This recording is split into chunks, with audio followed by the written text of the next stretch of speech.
Ihr seht ein Bonusmann-Review. In dieser Folge zeige ich euch den MFB Dominion 1.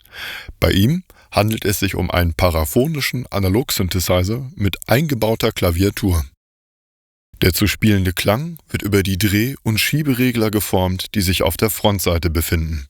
Dabei bietet das Gerät ein bedeutend großes Spektrum an Klangvielfalt, welches sich hier nur in kleinem Umfang zeigen lassen wird. Sounds können als Presets abgespeichert und aufgerufen werden. Über das umfangreiche Patchfeld kann der Synthesizer auch zur Modularwelt Kontakt aufnehmen. Der vom Instrument produzierte Sound verlässt das Gerät hinten über die Klinkenbuchse. Einen Kopfhöreranschluss hat der Hersteller ihm leider nicht spendiert. Die Maschine selbst wird mit Dosenstrom betrieben. Der Klang wird über die hochwertige Klaviatur gespielt und kann über die großzügige Bedienfläche sehr detailliert geformt werden. Der Sound durchläuft dabei mehrere Stationen, die wir uns sofort genauer ansehen möchten. Als Geräuschquelle dienen ein Rauschgenerator und 3 spannungsgesteuerte Oszillatoren. Ein Oszillator erzeugt Schwingungen. Abhängig davon, welche Taste auf der Klaviatur gedrückt wird, ergibt das hohe oder tiefe Töne. Der Ursprung jeglicher Klangerzeugung findet auf diesem Instrument hier statt. Neben den Lautstärkereglern für jeden einzelnen Oszillator liegen jeweils die Parameter für Oszillator 1, Oszillator 2 und Oszillator 3. Wave stellt die Wellenform ein, mit der der Oszillator schwingen soll.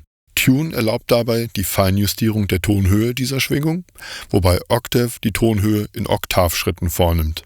Modulation stellt ein, wie stark ein bestimmter Parameter von außen verändert werden soll, und mit Mod Select wird das Ziel dieser Veränderung ausgewählt, doch mehr dazu später. Es wird Zeit für Sound. Damit überhaupt etwas zu hören ist, erhöhe ich die Lautstärke für Oszillator 1 und experimentiere dann mit Tonhöhe und Schwingungsform.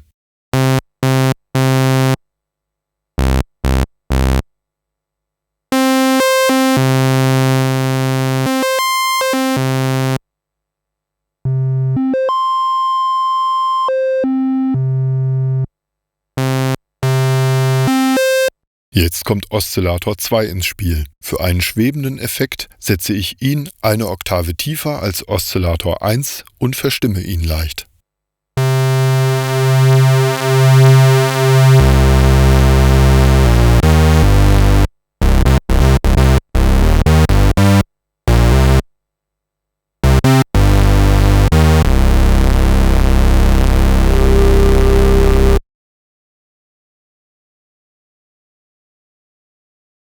Über die 4 Regler Attack, Decay, Sustain und Release lässt sich der Lautstärkeverlauf der gespielten Töne beeinflussen.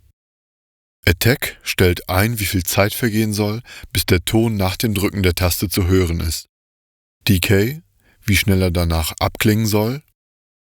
Sustain, auf welchem Niveau er nach dem Abklingen stehen bleibt. Und Release, wie lange der Ton noch zu hören ist, wenn ich die Taste wieder loslasse. Ich habe noch einen dritten Oszillator hörbar gemacht, der eine hohe Quinte spielt.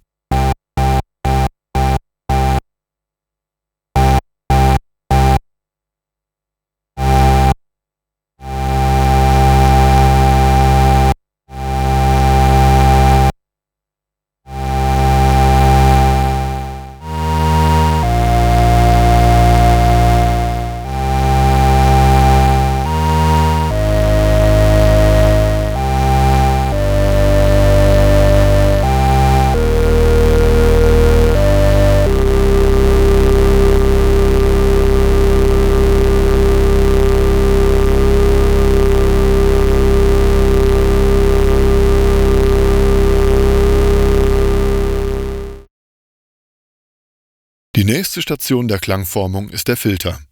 Hier kommt ein SED-Multimode-Filter zum Einsatz, der die Klangeigenschaften 12 verschiedener Filtertypen beherrscht.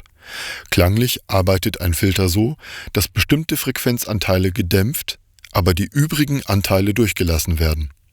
Wählen wir als Typ einen Tiefpassfilter, lässt dieser alle tiefen Frequenzen bis zur hier eingestellten Frequenz durch. Alle Frequenzen über dieser Schwelle werden abgeschnitten. Die Bezeichnung Cut-Off trifft es daher ganz gut. Dreht man den Regler komplett auf, werden alle Frequenzen durchgelassen.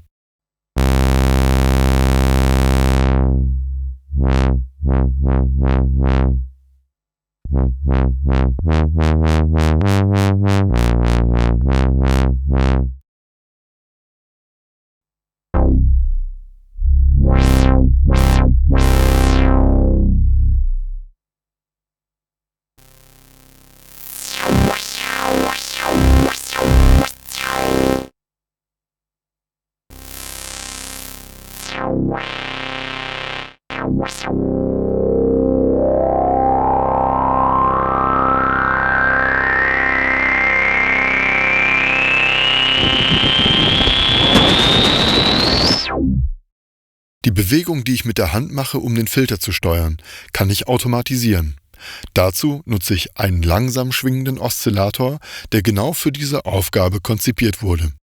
Low Frequency Oscillator ist sein Name und Programm.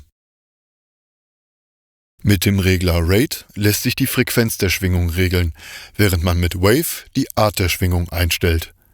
Mit dem Knopf Key kann ich dafür sorgen, dass die Frequenz der gespielten Tonhöhe folgt, wobei Reset bewirkt, dass die LFO-Wellenform bei jedem Tastendruck von vorn beginnt. Ich möchte nun, dass der LFO meine rechte Hand ersetzt und kontinuierlich am Cut-Off-Regler dreht. Dazu muss ich den Modulation-Regler betätigen. Dieser ist hart verdrahtet mit LFO 1 und dosiert das Ausmaß der Automatisierung.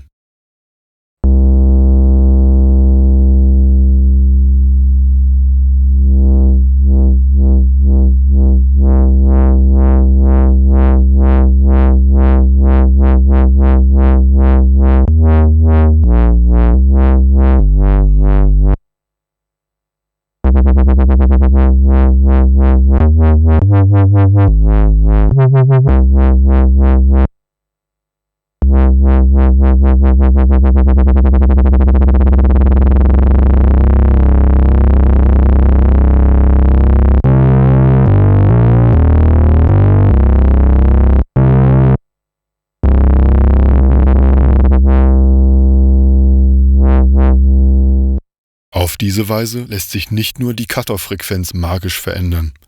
Die vorhin angesprochenen Modulationsziele in der Oszillatorsektion kommen nun ins Spiel. Zur Demonstration moduliere ich nun die Tonhöhe von Oszillator 1.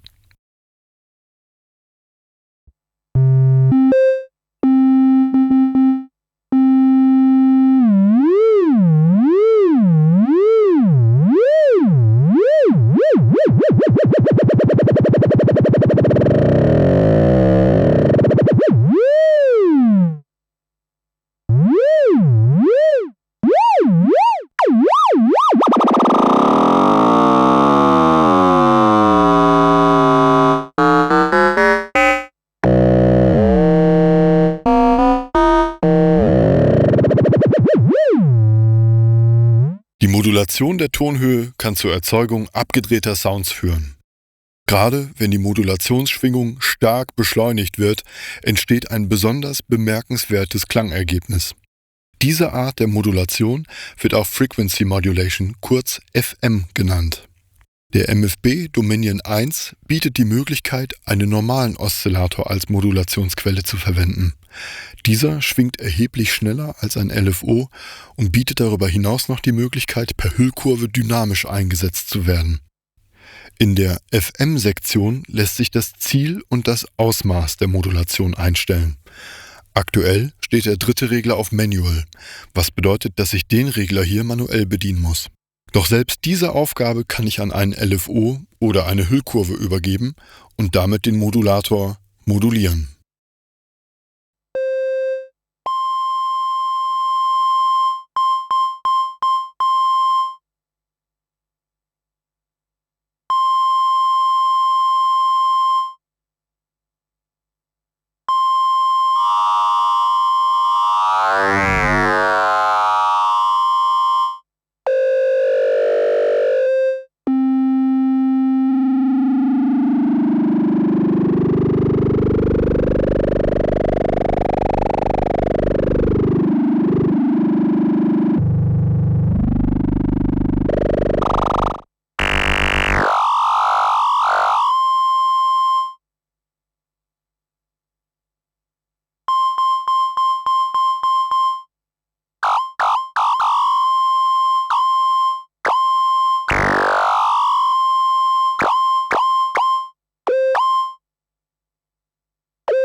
Da der MFB Dominion 3 Hüllkurven anbietet, macht es Spaß, besonders verschwenderisch mit ihnen umzugehen.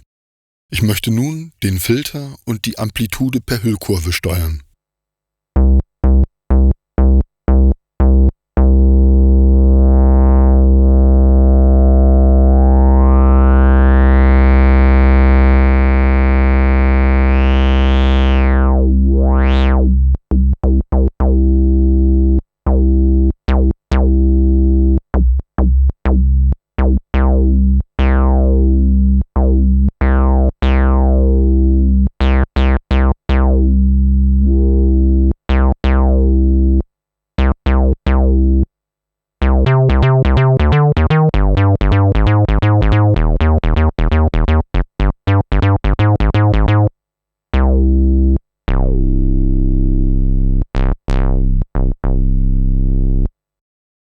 Möchte man beide Hände für das Soundschrauben zur Verfügung haben, empfiehlt es sich, den Sequenzer zu benutzen. Er erlaubt es, Melodien aufzunehmen und als Endlosschleife abzuspielen.